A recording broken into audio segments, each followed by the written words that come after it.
Vous avez déjà acheté une bouteille de rhum à 40 balles en pensant vous faire plaisir et au final, c'était juste de l'eau sucrée avec un arrière-goût de regret? Eh bien, voici une nouvelle qui va vous choquer. La différence entre un rhum à 15 euros qui arrache la gueule et un rhum à 60 euros qui vous emmène direct aux Antilles, elle n'est pas du tout là où vous croyez. Aujourd'hui, on va décortiquer 15 des rhums les plus connus au monde et ce qu'on va découvrir va complètement changer votre façon de voir cette boisson légendaire.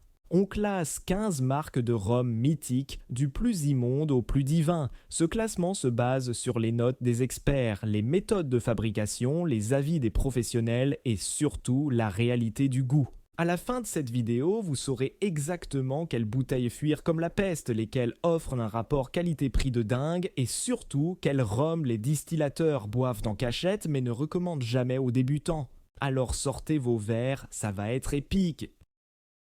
On commence par le pire du pire, ceux qui font regretter d'avoir des papilles. 15. Bundaberg Original UP. Si le rhum avait un méchant dans un film, ce serait lui, ce truc australien, et on hésite même à l'appeler rhum, vu qu'il fait que 37 degrés, c'est comme si quelqu'un avait mélangé du whisky raté avec de l'essence et l'avait mis en bouteille. Rien que l'odeur, ça vide une pièce, c'est rugueux, ça brûle et ça laisse un goût en bouche pendant des heures. Même avec du coca, c'est imbuvable. Le pire, c'est que des millions d'Australiens ont découvert le rhum avec ça. Quelle tragédie! 14. AH Rees Danish Royal Navy. Alors là, on a droit au grand spectacle, bouteille classe, médailles partout, histoire de marine, sauf que dedans, ça sent l'édulcorant chimique et les haribots périmés. Sur l'étiquette, ils parlent donc de rhum de Guyane pot still, mais franchement, on dirait qu'ils ont noyé le pauvre rhum sous 3 tonnes d'arômes artificiels. C'est du marketing pur, zéro authenticité. 13. Ronde de Jérémy XO. Ouais, c'est bien nommé d'après, vous savez qui, et le goût, c'est littéralement du sirop de sucre avec 2 gouttes de rhum pour faire l'égal. C'est comme boire le fond d'un thé où on a oublié de mélanger le sucre. Zéro épice, zéro complexité, juste du sucre qui explose les dents. À ce prix-là, autant acheter du sirop de canne directement. 12. Bacardi Supérieur. Bacardi, c'est pas mauvais, c'est juste d'un ennui mortel, c'est le pain de mie du rhum, ça fait le boulot mais ça n'a aucun caractère. Ils l'ont tellement filtré que toute la personnalité est partie avec. Dans un mojito, il disparaît complètement. C'est le rhum pour ceux qui n'aiment pas le rhum en fait. 11. Captain Morgan Spiced. Le pirate sur la bouteille promet l'aventure mais livre du sirop de cola vanillé. Captain Morgan a popularisé le rhum épicé aux États-Unis, mais popularité ne rime pas avec qualité. C'est tellement sucré que ça écrase tout. C'est les petites roues du rhum, parfait pour débuter mais on passe vite à autre chose. 10. Kraken Black Spiced.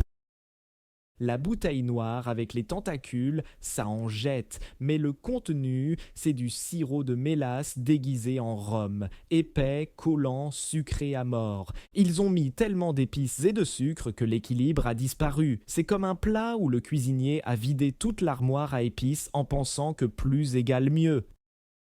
9. Sailor Jerry. Avant que le rhum épicé devienne mainstream, Sailor Jerry avait cette image rebelle. À 46 degrés, il a plus de caractère que ses concurrents, mais ça reste trop sucré. Il y a un petit côté poivré qui sauve les meubles, mais c'est plus la brûlure que le goût qui domine. C'est la Harley du rhum. Ça fait du bruit et ça plaît à un certain public. 8. Havana Club 7 ans. Là, on entre dans le sérieux. Havana Club 7 ans, c'est ce que le rhum cubain sait faire de mieux. 7 ans en fût de chêne, ça se sent. Au nez, c'est caramel et bois. En bouche, c'est équilibré sans être écœurant. Un rhum qui respecte la tradition et les papilles. 7. Gosling's Black Seal. Certains rhums sont nés pour être mélangés, et Goslings assume complètement. Ce rhum des Bermudes est tellement lié au Dark and Stormy que la marque a déposé le nom du cocktail. Mélasse puissante, épice bien dosée, c'est le partenaire parfait de la ginger beer. Pas subtil mais diablement efficace. 6. Eldorado 12 ans. Des légendaires alambics en bois de Guyane sort cette merveille couleur acajou. Eldorado 12, c'est l'histoire du rhum dans un verre. Caramel profond, café, épices, ça enrobe le palais comme un velours. Oui, il y a du sucre ajouté, mais c'est si bien fait que le rhum garde son âme. C'est la porte d'entrée vers le haut de gamme. 5. Flore de Caña 12 ans. Du Nicaragua volcanique nous arrive cette pépite sans sucre ajouté. Flore de Caña, c'est l'honnêteté incarnée, et ça se goûte. Chêne grillé, chocolat noir, épices fines, un profil de gentleman qui récompense la patience, la preuve qu'on peut faire du grand rhum sans tricher. 4. Mount Gay XO. De la plus vieille distillerie de rhum au monde, 1703, rien que ça, voici une leçon de savoir-faire barbadien. Mount Gay XO mélange des rhums de 8 à 15 ans vieillis en fût de bourbon, vanille, muscade, zeste d'orange, et cette finale qui n'en finit pas, c'est du rhum pour les gens qui ont dépassé le stade du sucré et veulent comprendre ce que 3 siècles d'expertise peuvent donner. 3. Ron Zacapa 23. Vieilli dans les montagnes du Guatemala selon la méthode Solera, Zacapa 23, c'est quand le rhum décide de mettre son costume du dimanche, souvent le premier rhum de luxe qu'on goûte, et il marque. Miel, raisins secs, fruits confits, c'est presque un dessert, mais avec une complexité qui fait revenir. Le Solera, ça crée une harmonie qu'il faudrait des décennies à obtenir autrement. 2. Appleton Estate 12 ans. La Jamaïque nous offre ici un chef-d'œuvre, pot still et column still mélangés, vieillis 12 ans minimum dans l'humidité tropicale. Joyce Spence, première femme maître assembleur au monde, a créé de la poésie liquide, zeste d'orange, cacao, piment de la Jamaïque et ce funk jamaïcain unique. C'est sophistiqué, sans perdre son âme caribéenne, complexe sans être prétentieux. Et numéro 1, Foursquare. S'il y a un nom qui incarne l'intégrité dans le rhum moderne, c'est Foursquare, de la Barbade, berceau du rhum, une distillerie qui a révolutionné le premium en silence. Une seule règle, inviolable, zéro additif, zéro raccourci, zéro compromis. Richard Sial a créé des rhums qui marient tradition et innovation, prouvant que l'authenticité peut être passionnante. Que ce soit leur Probitas ou leur série Exceptional Cask, chaque bouteille apprend ce que vrai veut dire. Sec mais expressif, riche mais net, complexe mais accessible. Dans un monde de rhum trafiqué et de marketing mensonger, Foursquare dit la vérité. Pas de paillettes, pas de story bidon, juste l'excellence, bouteille après bouteille. C'est le rhum dans sa forme la plus pure et la plus noble. Maintenant qu'on a fait le tour des rhums, parlons de ce qui compte vraiment, comment les boire et avec quoi les marier. Avec les rhums légers comme Bacardi ou Havana Club 7 ans, on mise sur la fraîcheur. Ceviche de poisson, sushi, salade de fruits exotiques. Ces rhums ne vont pas écraser les saveurs délicates. Les rhums épicés comme Sailor Jerry ou Captain Morgan, parfaits avec la cuisine épicée. Curry Thai, tacos mexicain, barbecue américain, l'épice appelle l'épice.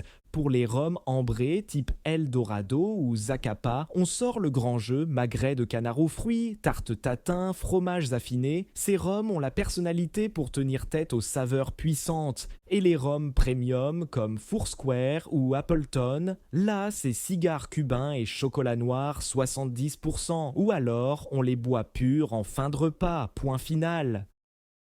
Avec les rhums de merde, place 15 à 13. Franchement, même en cocktail, c'est compliqué. Si vous en avez, noyez-les dans un punch planteur avec plein de jus de fruits. Au moins, ça passera.